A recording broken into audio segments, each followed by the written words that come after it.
தேடி வந்த மக்களுக்கு திருவாக்கு செல்லும் தெய்வமாக இருந்து இந்த ஊர்வான மக்களையும் அம்மாவை வணங்கி வரக்கூடிய பக்தர்களையும் மக்களை எல்லாம் அம்மா ஒரு பயிராக வளரச் செய்து மக்கள் ஒரு பயிராக முத்தார் அம்மா ஒரு வேலையாக எண்ணெடுத்து மக்களை தாமல் காத்து வருகின்றார்.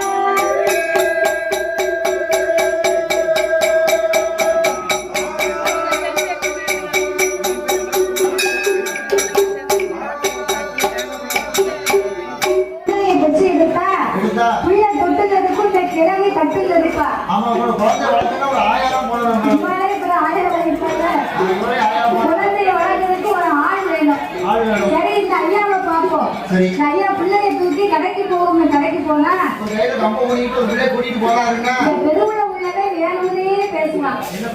ஏலே சுப்பிரமணி, என்ன உன் பேரனை கூட்டு போறேன், அவர் பெத்த பிள்ளைங்க நல்லா தெரியும், அவரை குத்தி பார்க்கணும்னு இப்படி கேட்பான். அப்போ ஆனா ஓரத்தில் ஓடி விளையாடவும் ஈரத்தில் கல்வியை கற்க வேண்டும், மூகத்தில் முடியாத மனமும் நாளத்தில் பெறாத பிள்ளையும் ஐயத்தில் சேர்க்காத செல்வம்